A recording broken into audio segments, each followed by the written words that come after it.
Okay, So talk to me about your final thoughts and feelings and emotions the night before after 17 months of thinking about this moment every single day and breath of your existence since your last time on stage.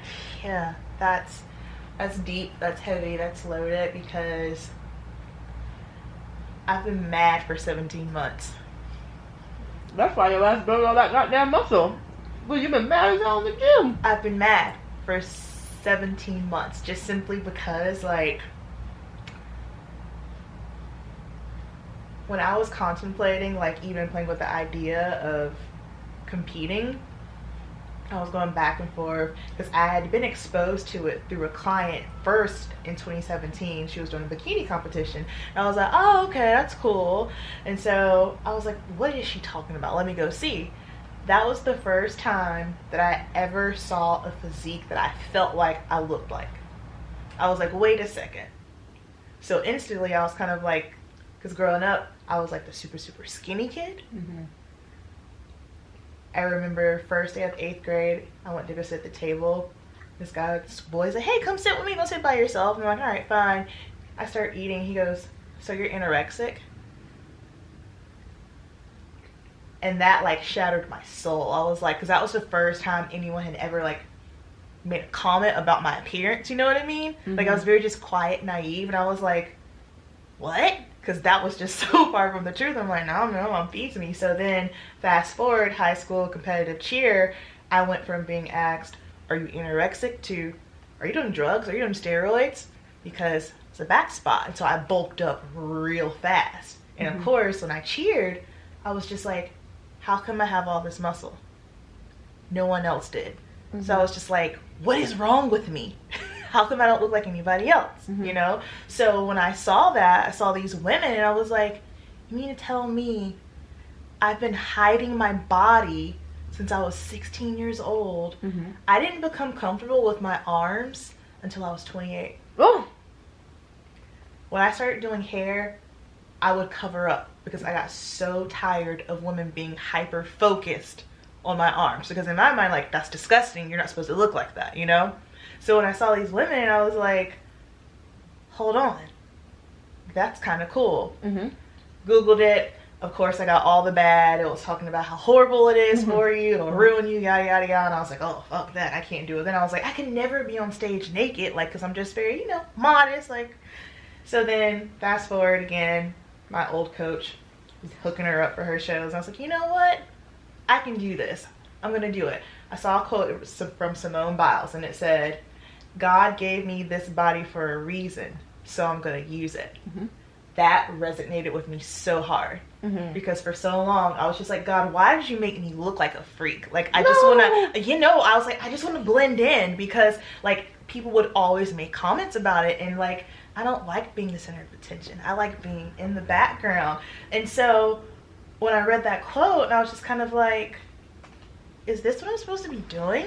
Is this my thing? Because I'd been fighting for a thing for so long, because, you know, you go from competitive cheer for 5 years, and then I coached gymnastics right after that for 7 years. So once I got into hair, like, all the athletics were ripped away from me, and I just was yearning for something. Belonging. But yeah, a sense of belonging, you know? Yeah. And so, like, I'm cool. I'm always, oh, you know, the black sheep by myself. But I was like, this is the first time where I'm like, I think this is what I'm supposed to be doing. Like, this is my fit, you know? Yeah. And so, like, even when I did have my struggles with, you know, just not being good enough, or is this even my thing? The one thing that kept me going was, even when I wasn't, like, really strong and confident and believing in myself, I knew in the back of my mind, no, you were made for this. So you just gotta keep going, you know? So 17 months, I've been telling myself, yo, you were made for this. You just gotta keep going. So now it's so crazy because I've been waiting, and it's felt like forever. And I'm a patient person, and that's what I love about your journey so much, because you always talk about how 10 years took you 10 years to look like this. And it's kind of like, I know they don't mean anything, but I can see how that could be a little insulting with the instant gratification, when girls just like, I want it now. And so me, I'm already a patient person, but the 17 months made me exercise a whole new level of patience to the point where I was like, no, you wait. And you're okay. You're gonna wait for your moment, for the right time. Because when I got with you, I had already told myself, you need a year to improve. I knew that already, you know? And so now that the 17 months has passed, it felt like it took forever. But then yesterday I was like, fuck. Here we are. Here we are. Wild. It's wild. Wild. We've been envisioning this moment for a long time. For a long time. A long time. Like, so laser focused to the point where, like, back in October, and I was like, no, 2 weeks out, this ain't it. People are like, I can't, like, well, you're so close, you should have just went. No, because I'm trying to win. Like, I have a goal, you know? So I just told myself, bitch, you waited this whole time. You can wait a few more months. Like, if you can feel in your heart that this is not it, you know? So October, when I did that, that was when I really grounded myself and settled into the patience. So it's here now. And it feels surreal, huh? It feels surreal. But I'm ready, you know? Like, even just like, I have nerves, of course, but it's good nerves. Yeah, good energy. These nerves aren't self-doubt. It's kind of weird because it's just like, when you know something's right, you almost can't verbalize it because it's just a feel. It has to be lived. Yeah. It has to be felt. Yeah, so. Those things cannot be explained. Right. Right. And so that's kind of where I'm at right now. I'm just kind of like, it's here. Let's roll. Insane. And this is just the beginning. Oh yeah. This is just the beginning. Oh yeah. That's fact. Yeah. This is just this, we're setting it up. Oh yeah. That's wild to reflect. It is wild to reflect. Because, I mean, and I've been saying this for a good bit now, like, when I had that revelation, when I realized, oh, I already beat my old look. Blown away. That was September, and I was like, alright. No comparison. So it's just kind of like, you won already. And, like, I'm already a pro. Because in here. And I think a lot of people, it's like, yeah, you want the achievement, like when you get the card, it's that validation, you know what I mean? But how do you operate and act in your everyday life? Right. Those decisions that you make, all the way down to, are you kind to people in the grocery store? When you see people in the gym, are you judging them and laughing at them? Because to me, that's not a pro. Right. That's shitty. Yeah. You know? And that's being a shitty person. Yeah. But some pros are shitty. Yeah. I'm gonna say it on the record. Well, I said it the other day. I said it. I said, You know? Everything that glitters on stage ain't gold. Because it's not. Mhm. And it's really easy, again, to get sucked up and consumed with the social media of it all. Because social media will make this bodybuilding shit look like it's popping. It's not. It is not. It's not, you It's know? a whole other side. It's a whole nother side. So while it might look all cool and people are glorifying it and you see all the lines, like, do you know what the hell what it feels like? Like, when you have been that lean, it's rough. It's rough. And so that's why when people are like always heavily over glorifying it, it's just like, no, it's dope. But at the same time, it also makes me question, well, what are your true motives? You know? But the work to get there. Yeah. The work to get there from a mental and emotional perspective, because you're having to make so many fucking sacrifices.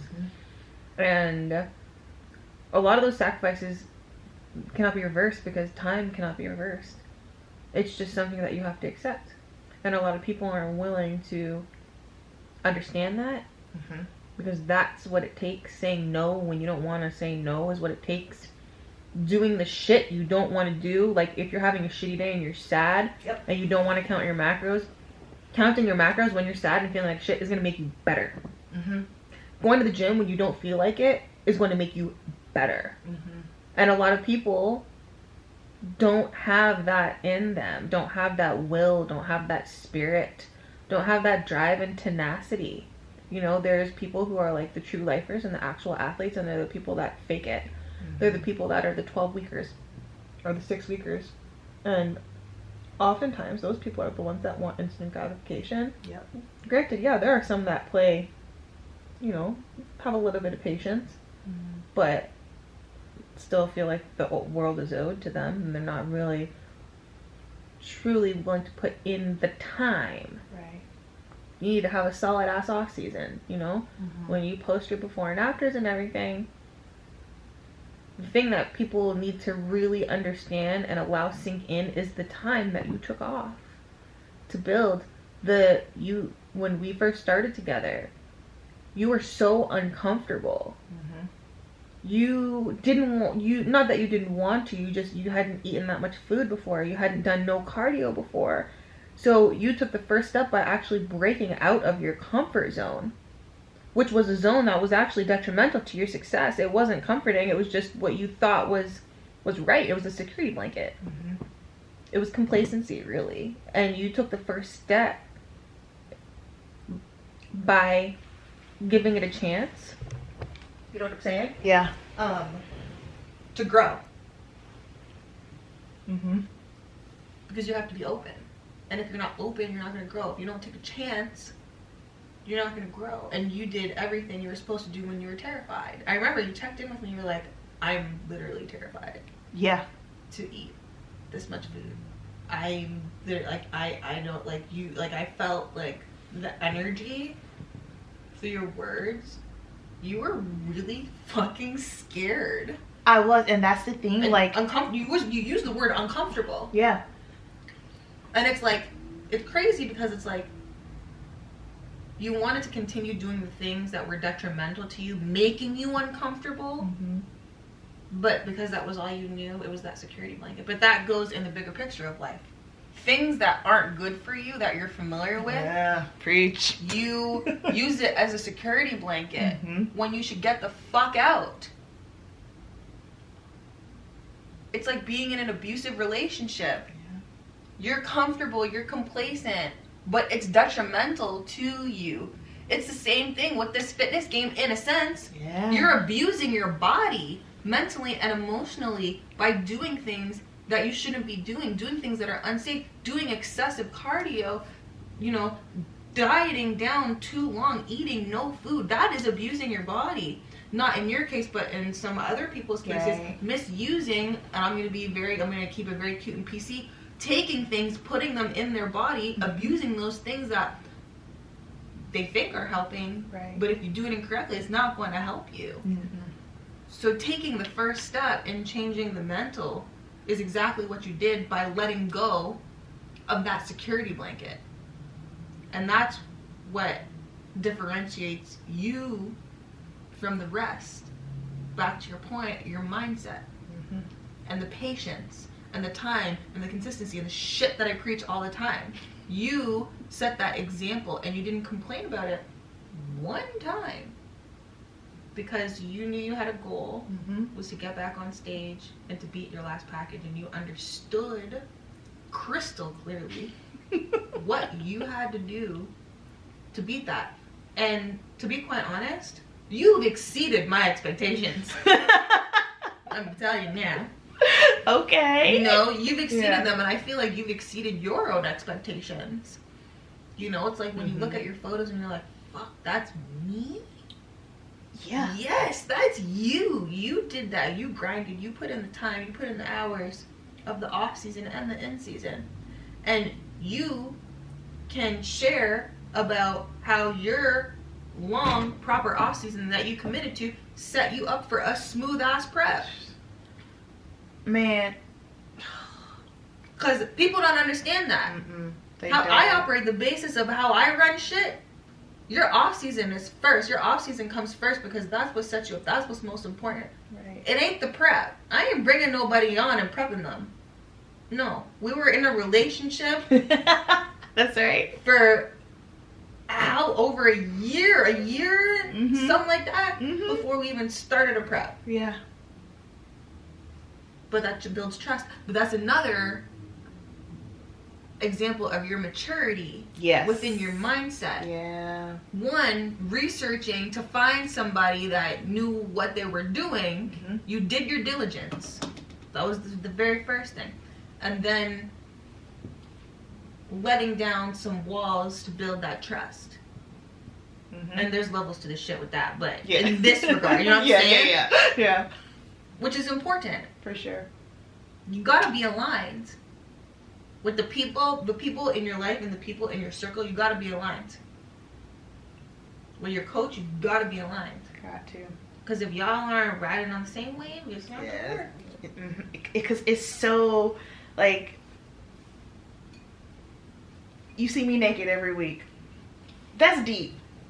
That's gotta be on the deep. Same page. You have to. You gotta vibe hard. You have to be. It's you know, a coaching and athlete relationship is an extremely intimate thing if the coach gives a shit about you. Right. Because the coach is gonna be interested in what's happening on your day to day. Because what happens on your day to day directly impacts your body. You know what I'm saying? So if it's like, if I'm not getting anything about how you were, how you're feeling, and your body's doing crazy shit, I have no data, nothing. I don't know how to help you, how to fix you, not fix you, but I don't know how to help you and get you back on the right path, or coach you to get you back on the right path, because that's important.